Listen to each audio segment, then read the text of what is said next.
Hi, everybody. Welcome back to the Inspire Health podcast. And thanks for joining back in on our newest series, The Illusion of Free Choice, a return to mastering your own life.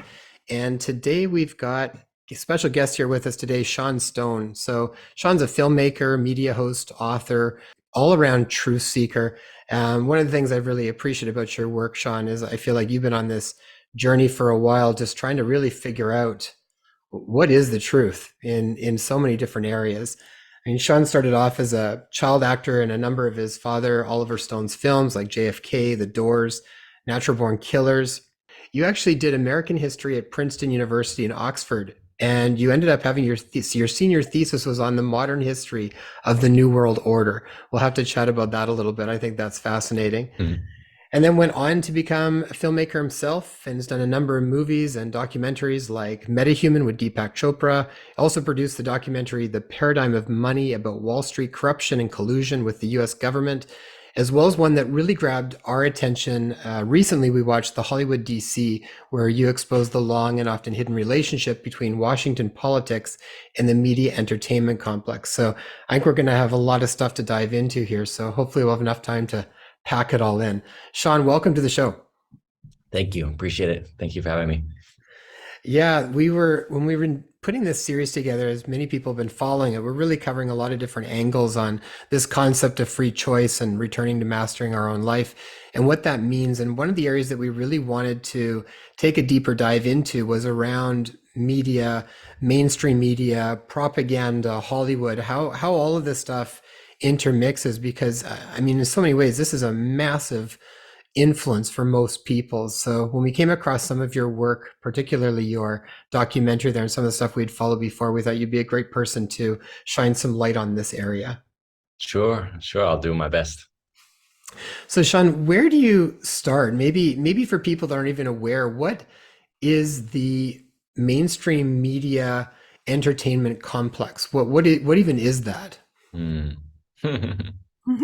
Well, you boil it down. I mean, right now, I think there are five or six parent companies that own the majority of what's called mainstream media, as far as like the largest uh, network broadcasters of news, for example, as well as it sort of ties into then main newspapers, like large newspapers. I mean, I guess there are a few small newspapers remaining, but it's rare, right? For the most part, there's a certain amount of cost involved. So it's consolidated the control of the newsprint, and then like large radio and TV broadcasters. And really look at it and just like a few parent companies owning, again, over about 90% or more, they say, of major media.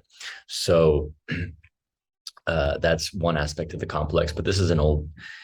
I mean, back in the 20s, back in the basically the end of the First World War, it really started the information machine. The government created propaganda en masse for the purpose of bringing Americans into war in Europe, committing us to a war that really was the first time we were involved in European wars in our history. At that point, we had always been more isolationist. We'd always been more focused on the Americas. Obviously, we had warred with Spain, but that was more around Cuba, and then it took us to the Philippines. But ultimately, we were drawn into this European war, and there was an important point that Walt Wilson, the president at the time, was trying to get across, which was, make the American public scared, hateful of the Germans, right? And this is pre-Nazi Germans. This is the Kaiser and all that. So they created this whole propaganda board, and they had Hollywood celebrities selling war bonds, and obviously movies being created for the purpose of propaganda, posters and all that, and that basically carried over into the origin of what Edward Bernays, who really was the father of modern day publicity. He actually wrote the book Propaganda. He was the nephew of Sigmund Freud, but he basically said, well, propaganda, it became a dirty word. It became associated with government pushing an agenda. So let's call it public relations, right? And that's the more benign form of it. So everything that we see in terms of the mainstream advertising of whether it was cigarettes, alcohol, whatever, McDonald's, I mean, all these things, they're an aspect of this public relations push. And so what you have is a merging of large corporations using advertising, right, selling directly to the public through through these networks. Oftentimes, if they don't own the network, then they're definitely paying the network to advertise. And then you basically have yes, you have this complex that's been created of massive amounts of corporate money uh, owning and controlling the media coming through, but also the same corporations, and their parent corporations that are owning the media are also investing in the politicians and their campaigns, right, to basically put these politicians into office. So you end up with this, again, like a lot of major collusion between the various companies and agendas that are putting politicians into office. Also, then lobbying. How do you say they're lobbying the politicians, and oftentimes writing the laws themselves that become laws. The lobbyists are then writing the laws that the politicians, the congressmen, draw up or sign off on. So yeah, I mean, it's money. It's just this massive, it's this massive conglomerate of the richest, most influential companies and people in the world, influencing you through media, through news, through then filters into entertainment, because again, these companies, studios are owned by these parent corporations, and so it's like the conspiracy operates. It's like at some levels, it's direct. I mean, there are definitely situations where parent companies of let's say ABC owned by Disney. I could tell you like a story where my father was doing a series back in the 90s about conspiracies and looking at things like the TWA Flight 800 crash that actually was shot out of the sky. That plane, it didn't just crash, it was actually hit by a missile. And I think this came out more recently in recent documentaries, and people started learning about this more recently. But back in the 90s, he wanted to do this in a documentary fashion, like a reality show, conspiracy show, and ABC, owned by Disney, killed the show. So that's one example of how you can censor. But there's also, as we see what's happening culturally, where it's like once you get an agenda that's, say, woke culture, or whatever, QAnon is bad, people that support Trump are bad. Like once you get that into the media zeitgeist, it becomes self-censorship. You see, so once you've pushed that across as an ideology, it self-reinforces. That's how these things work. I mean, in a prison system, once you've created the notion of this is, of the prison guard, right? And you work, the prison guard, you work for the prison, and then you want to be a good prisoner. You want to be on the side of the prison guard. You want to almost, you want to be their capo, right? Or you want to be their, you want to get favors. So you're going to work on behalf of the prison guard. They've created that kind of complex within the psychology of media itself, right? So if you end up like Alex Jones out there, saying something that is offensive, then they sue you for $50 million. But if you're Don Lemon and others who are saying, if you're unvaccinated, you're a menace to society and you should be locked at home, or you should be taxed to 99%. If you're out there threatening people like Biden, saying, you're going to have a dark winter, that's offensive. But no one sues them for millions of dollars, you see. So what happens is you've created a prison complex within media as to like what you can and can't say. And if you associate with the wrong person today, I'm sorry, yesterday we found out you associated with the wrong person or said the wrong thing, we'll drudge it up and we'll pull it up, we'll use it against you and turn you into, you name it, like what happens to a Weinstein or a Kevin Spacey or whatnot, right? When the system turns against them, we all have skeletons of some sort. Obviously theirs are uglier, but the point is that when the system turns against you, it's very easy to pull things out and use it against someone to shut them down or to censor them or to push them out of the how do you say, the ring of a power. Yeah. Yeah, I mean, it goes pretty deep and there's a lot of complexities to it. But I mean, one thing I think maybe is important to kind of get clear is I know you had mentioned about 90% of the mainstream media is owned by six primary overseeing companies. And I think you had mentioned in your documentary back in 1983, it was owned by more 50 companies. So you can see how information would be a little more diverse and there'd be different, because one thing that I think a lot of people question is it's like, well, how could you possibly organize that much of the same message going across all of population? But when you narrow it down, you kind of look, it's not that hard when you chisel it down to a few key companies governing all of that information, and then it just filters down. What are those biggest companies? What are the ones that you know about that are the top six that kind of oversee everything? Yeah, I mean, it's again, like there's a whole there are graphs you can pull up. I mean, it's pretty easy to find out who the parent companies are, but they're interlocking. I mean, it's like you go to the heart of it, then you look at who owns those companies, and it's all across. If you understand, is that there was a study done by the Swiss back in 2012, 13, 14, somewhere in there. I think I reference it in my New World Order book, but they basically showed how there's like 1,000 interlocking companies that have the majority of the world's wealth in their control. And that's like, then you look at things like, okay, how does BlackRock and Main Street and Vanguard, BlackRock and Vanguard are basically like one company, Hmm. but you look at they're the majority stockholders, and so their shareholders are, obviously, like you say, anyone can buy in. Sure, if you have a few $100,000 to buy a stock of BlackRock, but like, who is the governing board? You see, who has preferential stock? Who's actually like who's really in a position of influence at these type of investment companies? And then again, like how small that world becomes when you realize that BlackRock and Vanguard and Main Street, and they're all cross. They own each other, and they also own all the majors. They're the majority stockholders in all the major companies. So this is just like a little glimpse into it. Then you have to understand the ideology. It's like the Council on Foreign Relations people have talked about for decades, going back to when it was created. Really, it was an offshoot of the Royal Institute of International Affairs. It was the British sort of think tank, right? That was spawned here. It was very much J.P. Morgan bankers that were involved in setting up the CFR. We talk about that in the New World Order book a little bit. But the CFR's agenda has always been a certain so-called called liberal policy, but it's an internationalist, it's a globalist policy, essentially. And so you look at who the Secretary of States and the presidents and the major, influencers within government, within media, they're all members of CFR. So it's not to say like it's a secret society where, they all like are initiated the same way. But once you're in CFR, there's, how do you say, it's like World Economic Forum. It's like there's a certain ideology that pervades the ethos. And so that's why, fundamentally what we've seen across the board for the last 100 years is what? It's an expansion of government power. I go back to World War One for a reason. Before World War One, the United States government made up, I think, about less than 9% of the GDP of the country. Imagine where the US government now is when it's spending trillions of dollars, right? And it's like the government has become a huge employer, it's become a huge employer and activator of our economy, right? It's driving, we call it military industrial complex, but it's employing people from all sectors of that. It's not just military, it's science and technology, right? It's infrastructure, it's education, right? It's like all these different things.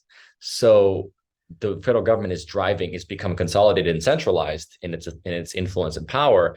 Simultaneously, you see what's happened with the major corporations of the world. It's the concentration and centralization of wealth into fewer and fewer hands, and these companies are global. So it's not hard for people to see the conspiracy at this point. It's not like, I don't think people are having a hard time saying like that's a conspiracy. It's more like, oh, well, that's just the natural way of things.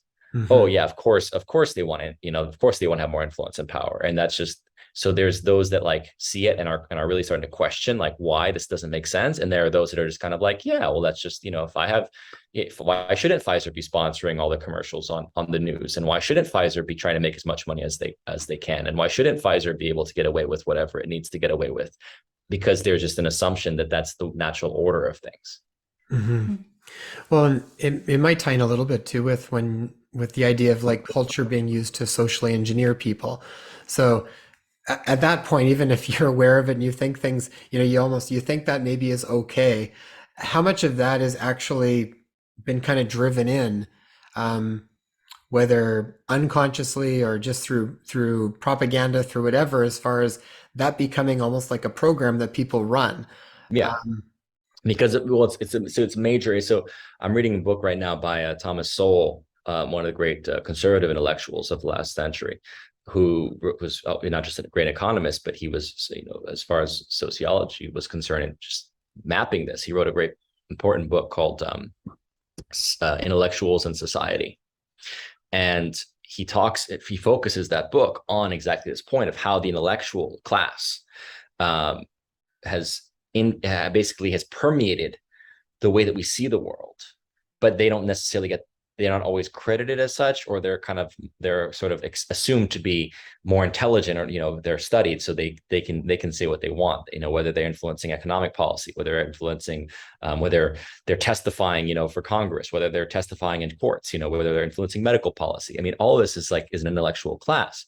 And so you have to kind of get to like this issue of like, is there a certain ideology that's been pervasive within the intellectual class for the last 100 years, and it has been more of a globalist agenda. I mean, I chart that with my New World Order book by focusing on the intellectual background of Henry Kissinger, who was mentor at Harvard, was for 40 years professor emeritus there in politics, mentoring people like Kissinger and many others, many other national security advisors, and people like the political figures that came through. Simultaneously, he was a CIA officer. Simultaneously, he was advising presidents. Simultaneously, he was close with like the Rockefeller brothers funds and board, and advising the activities of Rockefeller Foundation and things like this. I mean, these studies were done back in the 50s. There was the Reese Committee, I think, that talked about the foundations, the influence of foundations. Now we talk about Soros Foundation, right, and how much that's affecting not just district attorneys. They're putting money into the elections of district attorneys, and you name it. Like at every level of government, the Soros Foundation is trying to influence policy. It's sending out MoveOn.org messages, right, to tell people to mobilize, against whatever it may be, the deplorables or Donald Trump or whatever. That's all Soros Foundation. But there's also Gates Foundation, which, as we know, is huge in terms of what everything from the CDC to the World WHO. I mean, that's Gates Foundation money, right? Pushing this whole vaccine agenda for the last 20 years, but not just vaccine, just many agendas. Then you have things like Rockefeller Foundation, which is well over 100 years old, influencing the establishment of these universities. It's the establishment of the American Medical Association, influencing so you go into the Ford Foundation, like all these foundations, this private money that's influencing the universities, it's influencing the agendas and the policies that are being pushed. So even before the corporate money, there was the foundation money that was going in to really affect the path forward for what America's trajectory was meant to be from the First World War.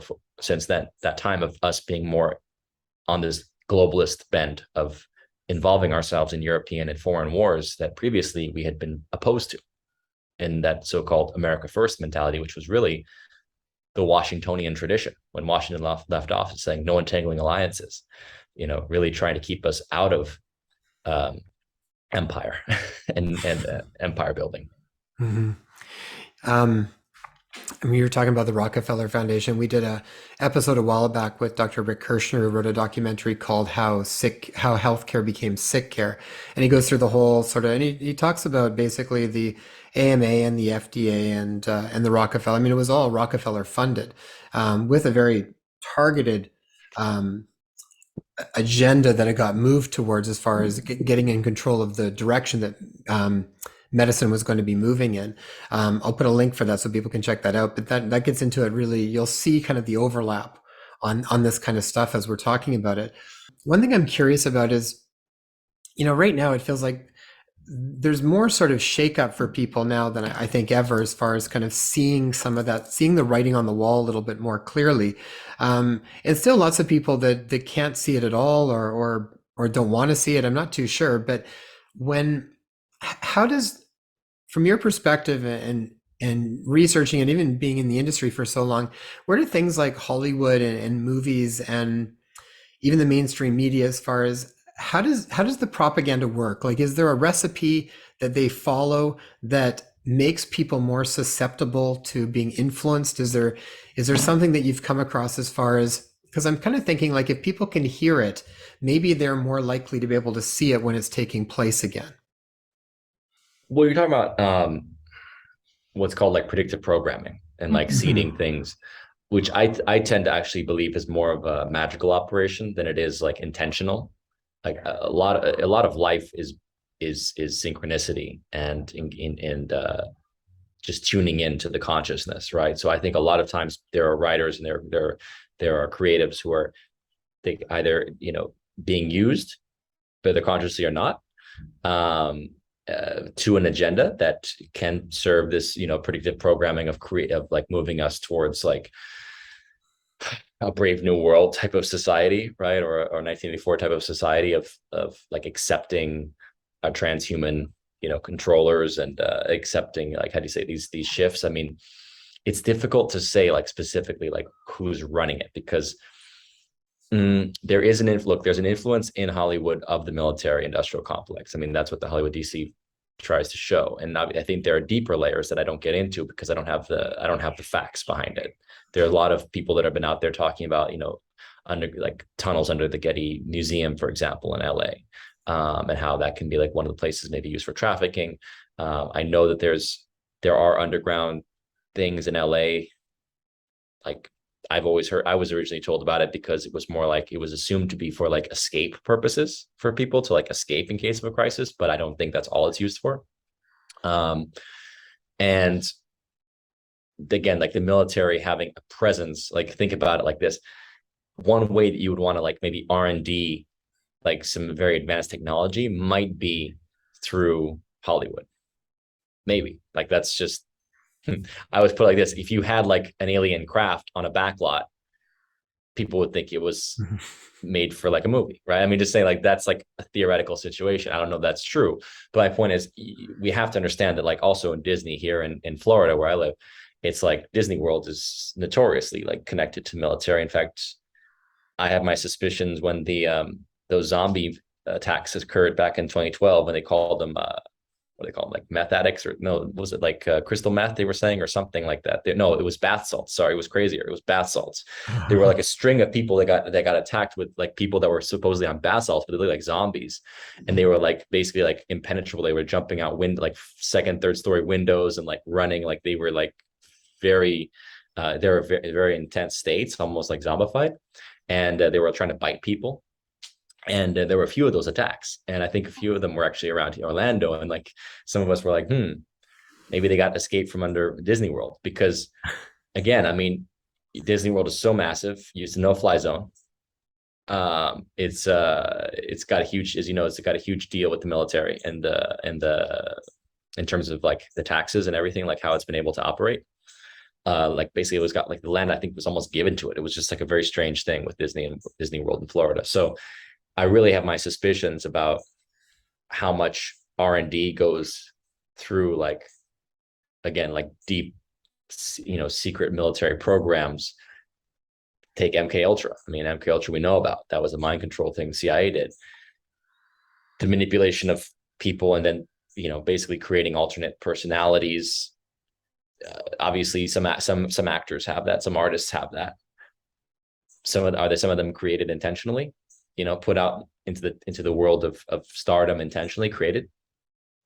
I know Anneke Lucas talks about this. She's someone that I featured in my Best Kept Secret docuseries. When I interviewed her, she talked about how, like, obviously her story is horrendous. She was basically raped, as a child, but essentially she was part of a network. And she basically said that initially she was being groomed by a very powerful, influential man in world affairs. And she actually believes that he was grooming her to become basically a starlet ultimately, or to be used potentially as a starlet. I mean, she could have been used for any number of things, but ultimately she rejected some level of the ritual. She goes, I can't remember the details. She'd have to you have to read her book or watch the interview I did with her to go into it. But she basically at some point did not comply. She was too rebellious in her spirit. So they basically sent her to a lesser ring, like a not as influential ring, but still a pedophile ring that was murderous and horrible. But the point is that I have no doubt that this kind of stuff does occur. So again, all these things are more the rumored side of Hollywood, but it's not like Hollywood is a totally controlled thing, and yet at the same time, there's definitely there's something underneath it all. It's connected to occults, as far as like masonry, even satanic church. It's connected to, again, deep military things, but all these things do interlap. That's where people have to understand that there is, again, there's a deep connection when it comes to the cult network globally, and you could call it satanic, because I'm not saying like every Mason, I mean, I'm initiated in Masonry. Not every Mason is like a Satanist. It's just that there are different cults that operate and oftentimes draw upon people that are initiated into these groups, because people who are oftentimes initiated these groups are power seeking. And when you're power seeking in a worldly sense, it's, I think, very easily to be manipulated um, towards basically doing things that are horrendous for your own gain, for your own gain of wealth or influence, money, that kind of thing. Mm-hmm. So, Sean, you're saying that you believe that some of it is, a lot of it could be organic, like it can just happen because certain people are just easily under the influence or they're impressionable. When you I'm say just it, what do you wondering, mean is it organic? Which which um, which it? like as far as when you're speaking of how, like if this is all orchestrated, like as far as the certain messages that are coming forth and being broadcasted to the masses, like, sorry, can you go back to it? Are they orchestrated, or like is it orchestrated by the main groups, like the main people that are behind these corporations? Is there a mass orchestration of the messages that are being put out? What's happened is, here's what people have to understand. There is magic in this realm. We are involved with it. Every human being is involved with it. It's like the more you awaken, the more you take your power back. The less you awake you are, the more you stay a puppet. But ultimately, we're all involved in it because our consciousness is collective. So we collectively manifest things. The dark has understood this for a long time. It's not just dark. The dark has manipulated it for a long time. Magic is magic. You can, ultimately, I believe that this realm is controlled by a higher power that is, you could call God. It's good. It's a force that ultimately is moving us in evolutionary terms towards greater self-awareness. And in the sense of self-awareness, we actually will deepen our connection with everyone else because we're all one. So there is no, if we understand oneness, nothing is separate. The dark is serving the light. The dark is helping humanity to see things that are uncomfortable but they're necessary for our growth. The only way to grow is through discomfort. There's no way that we're going to evolve as humans without this dark side. And it has to get uglier in a sense because people are so deep asleep. And at some point, it seems that this is where we are now. There will be no return.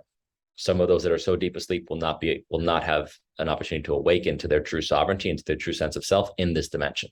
They'll simply be checked out in the sense of they'll move into a different dimension, or in some sense transhumanized or roboticized. So they'll lose some aspect of that soul, if not all of it, the power of the soul that we have within us as organic living beings. So what I'm saying is that the dark side is only an illusion of darkness. They use catastrophic events. At some level, it's dark because they feed. They feed on lower frequencies of pain and fear and suffering and things like this.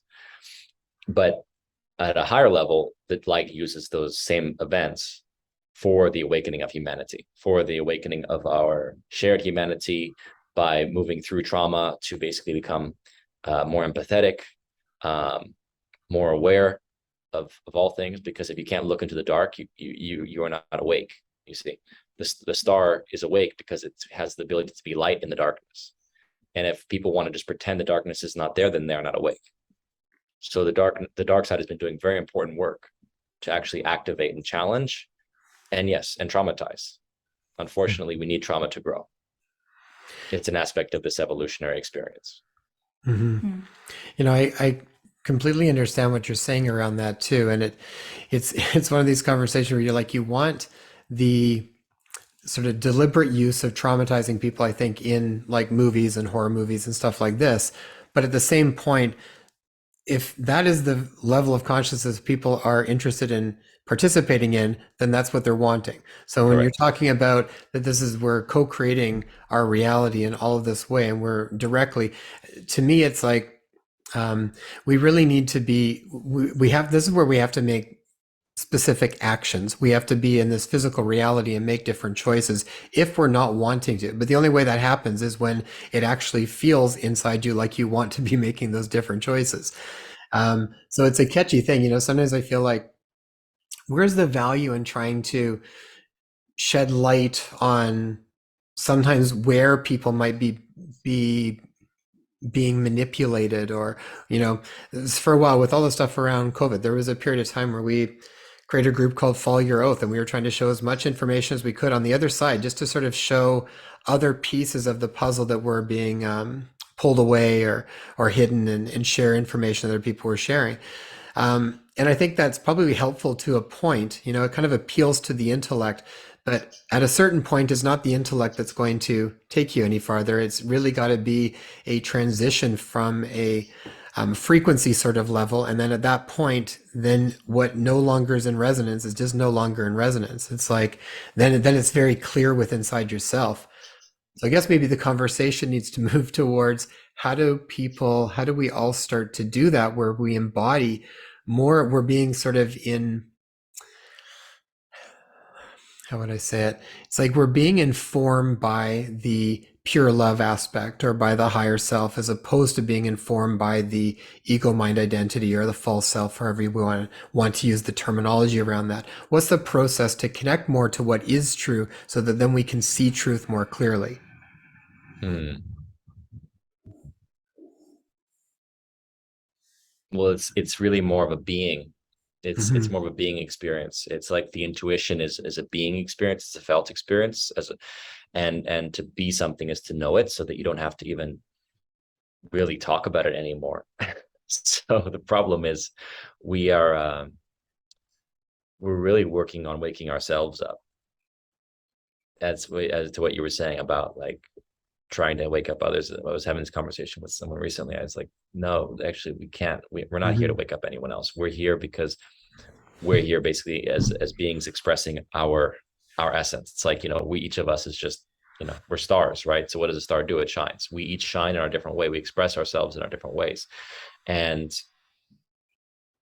if we can if we feel empowered to, by expressing ourselves in the discourse that comes with this, exchanging ideas, challenging things, rebelling, trying things, daring, then we are having like an authentic experience of our reality. We can trust at the same time that the evolution of consciousness is inevitable. We're not here we're not here to hasten anything, in a sense. We are just here at the flow that it's occurring, and simultaneously we're activating ourselves. So as we shift in this time period away, it will be more in the way of shifting away from like, again, this is left brain logic. A lot of magic is ancient writing, spelling is writing. So a lot of this is just coded by the way that we think about the world, as opposed to like really just tuning in and feeling. And but I don't know, like I started tuning into like this new earth frequency a few years ago, and it comes and goes. But what the sense I get is just, it's a very energetic experience of reality that we're moving into, more empathetic.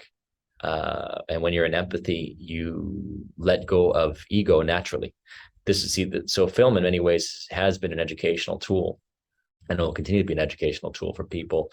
But like, in a sense, we're realizing that we're living the film. And so when you're, as you know, when you're watching a film, what you're doing is you're empathizing with the characters. You don't feel jealous that, oh, I like that girl on screen, she's kissing that guy, I'm jealous, right? You feel like, oh, I'm into their romance, right? But in our real lives, we feel jealousy. So really, we need the empathetic side of us is actually expanding in this coming time, past these ego notions of like possession, uh, jealousy, because these are such a roots. You look at the Adam and Eve story, like these are really kind of essential roots. Knowledge as well, like essential roots of our fall is this disconnection, right, through separation, as opposed to the oneness that we are, being able to deeply connect to other beings at energetic levels, and as such realize their joy is our joy, their Mhm. sorrow is our sorrow. We've always known that when we told stories. We've always known that when we watched movies. So that's why those experiences were important towards evolving us towards the ultimate evolution, which is not to say like, well, we're going to lose entirely. Like, there's a sense of self, there's a sense of identity of Sean, because I have this perspective of the world, and yet I know that I am more than Sean. I am many more beings that have lived on this world and other worlds.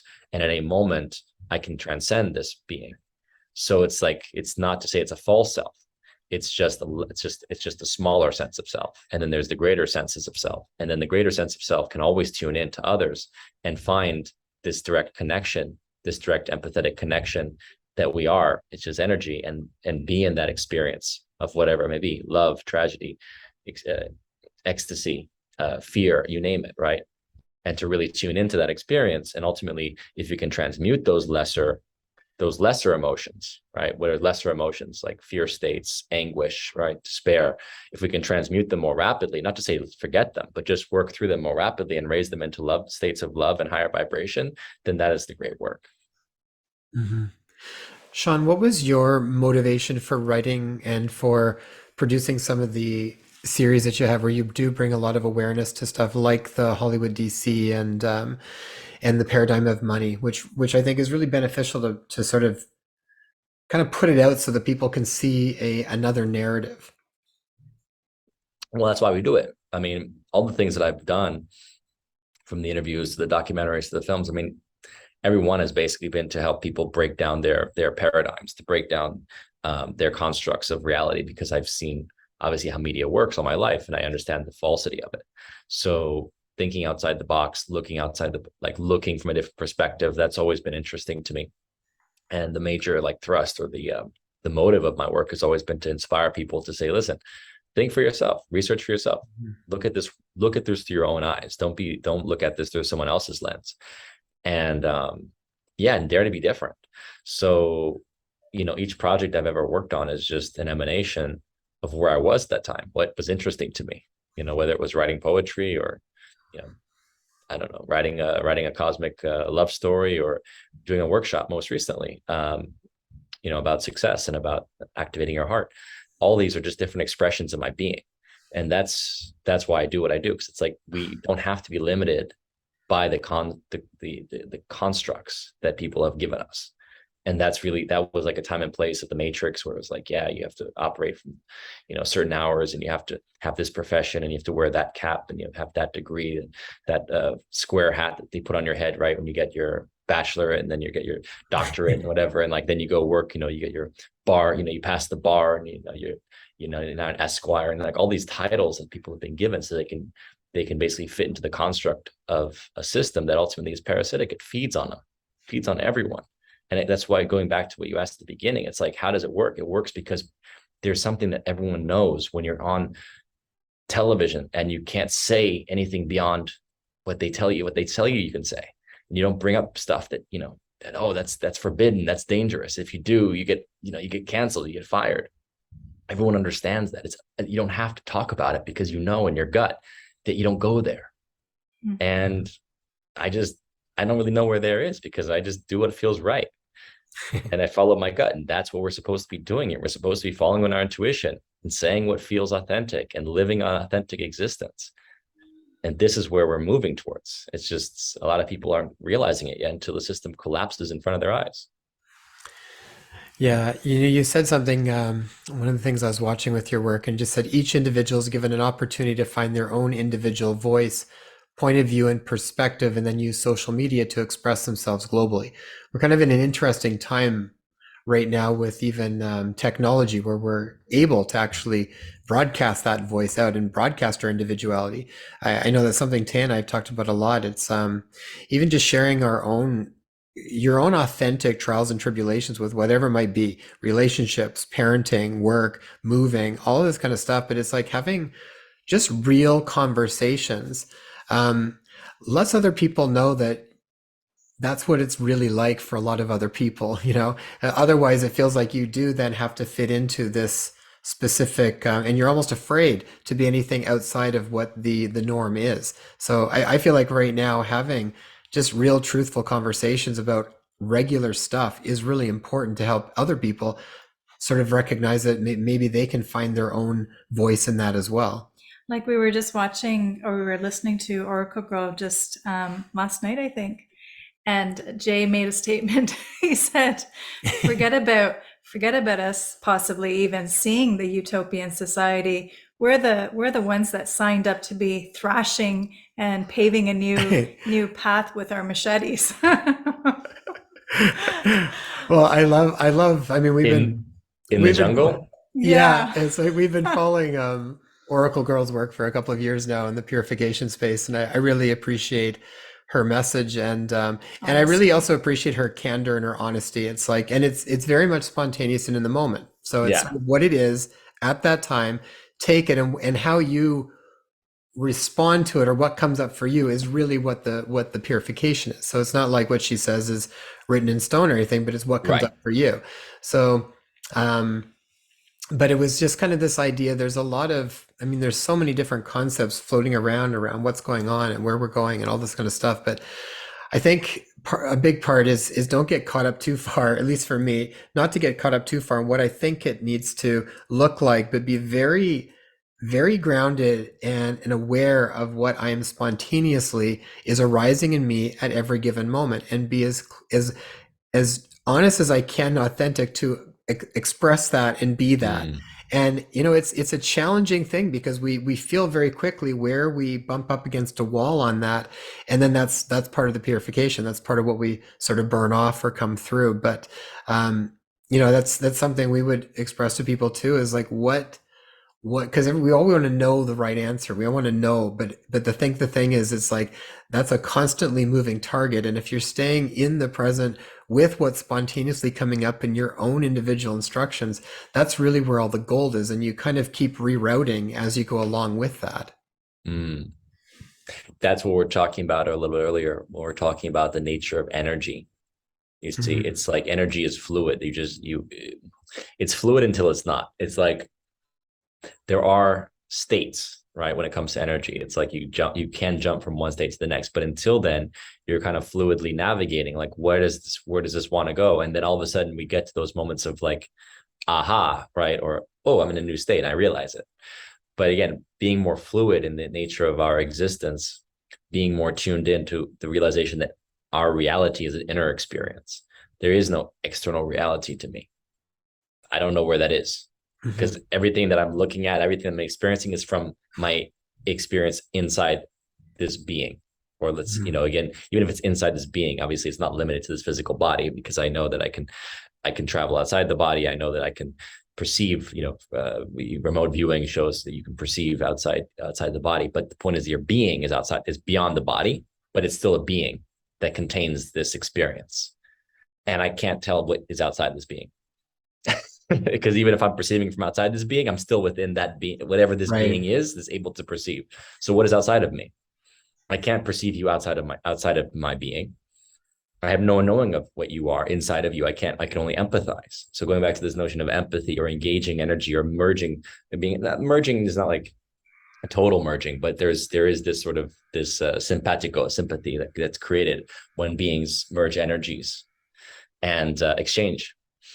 So this is what's curious to me, is like where this next evolution is going to take us, and this age, this Aquarian age, because it is so much more fluid. It is so much more like what the masters have been working with for so long, for centuries, has been chi, right? It's been they call it like the chi. The chi is like the energy that if you ever do qigong and you feel like the heat and the ball that's created between your hands, and you're like, wow, okay, yeah, we have all this energy. It's literally like it permeates us, it radiates off of us. Our hearts can be felt for feet, if not a few meters beyond us, right? If not more. So that experience is becoming more and more palpable to people, I believe. And for those that can't go there, again, this is where the transhuman thing is interesting, because at some levels there's a purpose to it, perhaps, because there are those beings maybe that just are not as souls ready for this new embodiment, this new experience of the body, and so they need the merging with machinery to get there. Like, I believe that we'll be able to communicate at some levels, if not totally telepathically. For others that have signed up for the transhuman version, it'll just be with their phone in their brain. Mhm.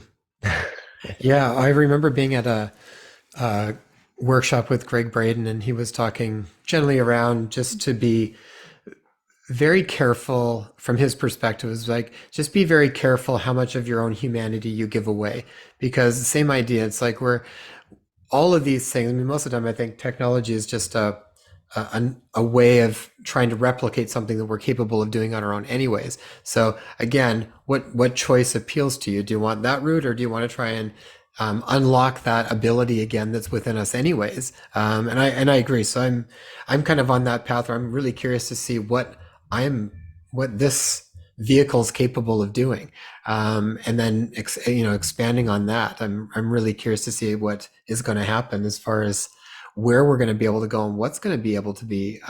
It's all there. I just think aspects of it have kind of been dormant, and they're all kind of waking up in different aspects. I know even over the last couple of years, aspects of intuition there have increased substantially in different ways. So Mm-hmm. Yeah, it's an awakening. It's an awakening of the planet. It all connects. Whether it's the climate change, it's really the awakening of the planet, the solar activity that's actually working, I would say, to stimulate in some senses mhm. the awakening planet. And then, of course, as the Earth awakens, and that so do we, because what are we made of? We're made of this Earth. So how can the Earth be activating and the Schumann resonance raising, and we're not affected? It's a funny conversation to have when there's such when they have such polarizing views on some of that stuff, where some of the things that are happening are actually as a catalyst for our own awakening versus these are Of something bad course. that we need to stop. Well, of course, but because again, you're talking about there are satanic agendas. Satanic agendas really just inversions, and you can see them. Yeah. They've been seeing them like crazy. I mean, that's what Anton LaVey said. He's like, up in Satanism, it's just inversions. Up is down, left is right, freedom is slavery. I mean, that's why. I mean, global, your climate. Yeah, I'm sorry. What is it? Your carbon footprint. Carbon dioxide is natural. It's literally a naturally occurring gas. It's not a pollutant. So they turned that. They turned it into a boogeyman. The food of life, the food of life, the food of plants is now a boogeyman. Think about that. That's the kind of thing that they've done. Your right to, you name it. Your right to breathe, is restricted. You have to wear a mask. I mean, everything is inversion. It's been very bizarre. You're right to get whatever. I mean, even COVID treatments. It's like, no, that's dangerous. Wait, you've been using this drug, ivermectin, hydroxychloroquine, for decades and treated millions of people with it. Now it's dangerous. Not billions, It's billions just of a horse people. dewormer But now. right, I mean, it's just like, but that's inversions. They've been doing this for a long time. Yeah. You actually like, but this has been a major aspect of the progressive social engineering that we're talking about. You know, uh, the idea that kids, how do you say that men can have children? It's inversion. The idea that children don't have sex when they come out of the womb. That's inversions. So just look. If you look at it, it's very interesting how they've inverted reality and then sold that to a lot of people. Mm-hmm. A lot of people like literally can't see that they're looking at reality upside down. Yeah. Um, And reality is not a great word. Nature. I would say like there's natural. There's nature. Nature always prevails though. So the satanic world, it's the inverted world. It's the metaverse. It's the inversion. Well, what are cameras? They're inversions. Mm. They're inverted lenses, right? They're inverted mirrors. So already they're selling you a manipulated false reality in a sense. They've created them. So there is an aspect of like media in general, like, even, how do you say, all film and all, television, there's always a falseness to it. yeah. It's just what can you make of it? Like, is the intention ultimately good? Is it trying to like actually like raise your consciousness and to expand your awareness, or is it meant to fool you and deceive you? Hmm.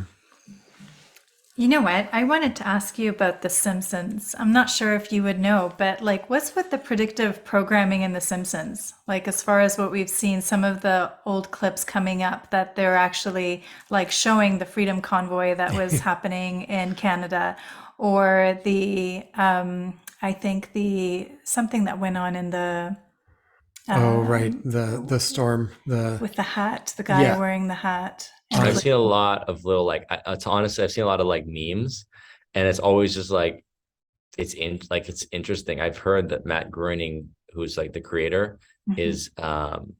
is 33rd degree Freemason. So I wouldn't be surprised. But again, like that kind of level of like predictive programming, you always just wonder. Even like the Queen's death, that someone's like they pointed out that like the Simpsons predicted it. I don't know if that's real or like if it's because you can fake memes too. So 'cause I don't watch the show, but the point is that yes, there is a question around these things. Like, is this remote viewing technology? Because I mentioned remote viewing. It's like we know the intelligence community, military, CIA have been involved in using people to like to see things at distances, but also to look back and forth across time. There is even speculation about technology, like looking glass technology that will see into the future. Mm-hmm.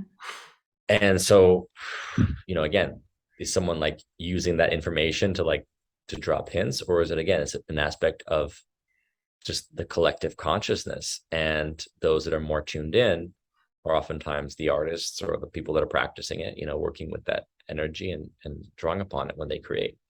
I don't have an answer because I'm not that person. I'm not close Right. to that person. I don't know. Mm-hmm. Thank you. Sean, what would be, as we're finishing up here, what would be some of your top sort of practical steps to the audience where they could start to incorporate certain things right now to move in that direction to regain a mastery of their own life? I would suggest, I would honestly suggest my workshops. The Art of Success will, I think, help reframe your conception of who you are, what you've done, what you're capable of, what you're here to do. It really is just coming back to like our self-worth, how we value ourselves, how we love ourselves, and able to trust ourselves, because too much we're basically shamed as children. We're humiliated, embarrassed, we basically traumatized in ways. And again, I said earlier that trauma was like necessary for growth. It's unfortunate. Like, I think there's a place where we get beyond trauma, where we actually realize that like, oh, that's not me. Like, that's an aspect that I'm attaching to, or maybe like identifying with. It's no longer, that's not me. It's like, a past sense of self or a past action or whatnot. It's like, it's not me. Mm-hmm. I'm here now. But to get there, like, we have to really make peace with all these wounds, right? These deep, deep wounds, and like going to the core of our wounds, of like, possibly if we're, I don't know, there's like the God wound. It's like, is it abandonment? Is it a sense of like feeling separation, separated from each other, from source? The betrayal. All like people have to figure out for themselves, like, what are these, this deep wound inside of me? Like, why am I not just able to be myself, to think for myself, to see the world through my own eyes, to trust my own intuition? Why do I need an authority figure? Start with that. Mm-hmm. Why do I need an authority figure? I assume the authority, they have the right to do that. They have the right to take my taxes. They have the right to tell me they have the right to tell me what to do. They have the right to tell me what to think. Why don't you have the right to be your own king? This is the argument of thousands of years. Literally, I think we're coming back to this place when Wat Tyler and people like that were executed, the 1300s. Braveheart obviously is a similar story, but the Wat Tyler revolution, these guys were revolting against the lords in England, the 1300s, saying, you don't have the right to be a lord. Why am I your vassal? I'm a man.